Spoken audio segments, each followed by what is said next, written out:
Hey guys, welcome back to the shop. So next up is what I hope is going to be a short video on some dust collection changes.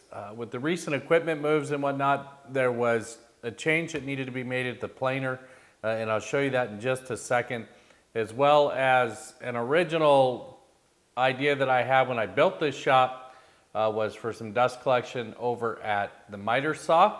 So I'm going to add that drop, and I just wanted to go ahead and do a quick video and take you guys all along for the ride. The parts that I have in front of me are all part of the planer upgrade, and I'll show you that in just a second. But I wanted to give a quick shout out. I just came off the road. I literally just got home yesterday. So I wanted to give a quick shout out to my good friends in Iowa over at IFCO. Thanks, you guys were great. It was fun to be there. And I look forward to coming back in 2023. So, without further ado, let me switch this camera over. Let me show you my equipment move and the challenges that it created and what I'm going to do to fix it. Part of my recent changes was to actually move this planer over towards the door a little bit and back, just to open up more room over here for me, but it really created an issue up here with the dust collection. So in reality, I have, coming from the dust collector, I have over 180-degree turn coming to my planer. Now, short term for a couple of projects, it worked fine, but I also know that this is not the optimum choice. So I'm going to come up here, and essentially all of this is going away, and I will cap this Y. And I don't know that I don't have any current plans for anything here, but if I want to drop here later, it'll be available, but I don't really need it, so I'll just cap this Y. And I'm going to come back into about here, and I'm actually going to take this right off of my 7-inch main to come down here to the planer. And this is really one of the neat things about the Nordfab system, is that you can make these changes pretty easily and quickly. My power cord, which I did not plan for when I built the shop, so I don't have a power connection over here. The power connection is actually in the floor under the table saw. So my power cord runs up here for the saw. This is a super heavy gauge wire run specifically for this machine. So I'll have to reroute that as well. Over here at the miter saw, it was always my intention to come up here and add a dust collection drop for the miter saw. Even though I have a Capex with a dedicated CT, it's not all that in a bag of chips, so I wanted something to either facilitate that dust collection or just make life easier for myself in cleaning up around the miter saw.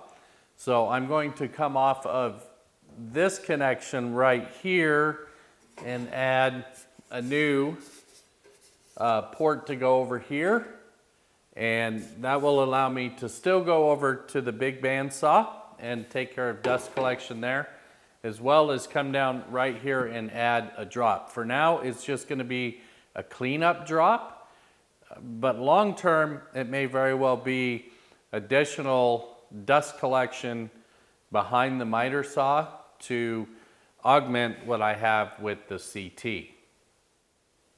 So there's the changes I want to make. I'm pretty sure I have all of the parts here, and I'm going to spend a little bit of time and I'll work on them, one at a time. I'm going to film it, take you through the process, and in the end, I'm going to let you guys know, in this situation, is the Nordfab really worth the cost? For me, the Nordfab was well worth the cost because I've moved shops a couple of times. It made it so much faster to put this system up.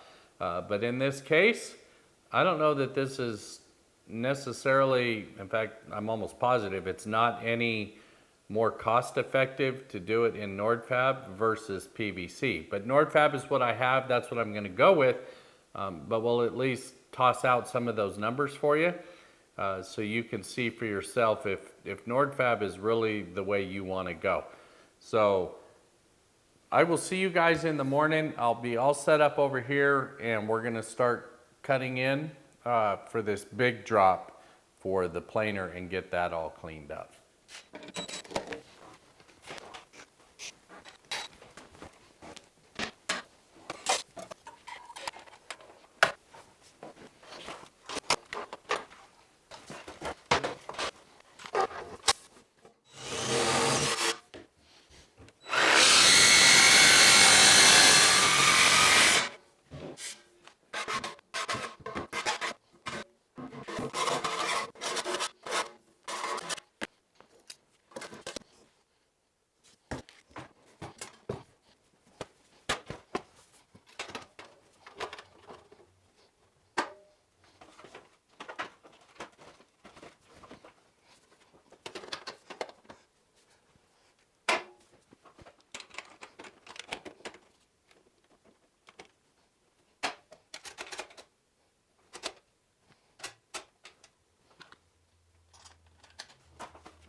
All right, so there it is, guys. I only did the 7-inch over here for the planer.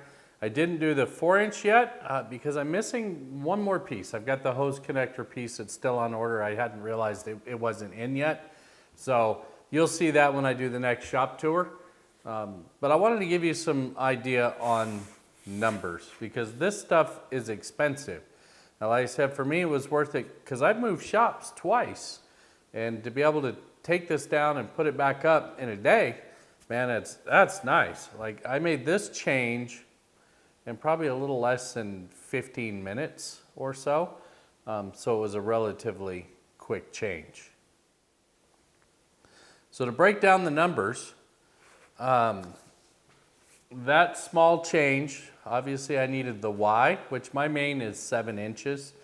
So it's a 7 to 7 to 4. And I needed the little pup piece to make the attachment. I needed a couple of clamps for that. And as well, I needed a 4-inch end cap where it was run from before. And a clamp. No, I didn't need the clamp for that, so I didn't add that in. Which isn't a lot of parts, but money-wise, that was $445.94 worth of parts to do that small little change. So is Nordfab worth the money? Only you can decide that. If I were starting over in this shop today, knowing that this is hopefully my last shop, I would not go with Nordfab. I'd go with, PVC or something else.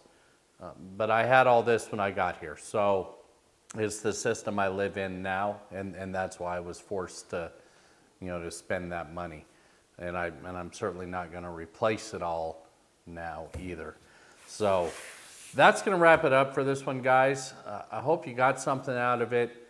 Nordfab is certainly not for everybody because it is really expensive. The long pipes aren't expensive. Those short little pup pipes aren't that expensive. It's when you get into the Ys and things.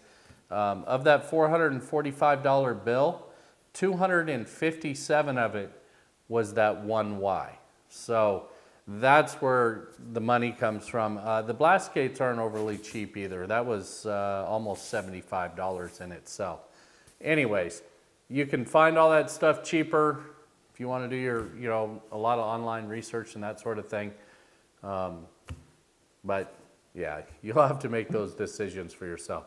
So hope you enjoyed it, guys. And that's kind of a breakdown on some Nordfab changes and some cost analysis for you.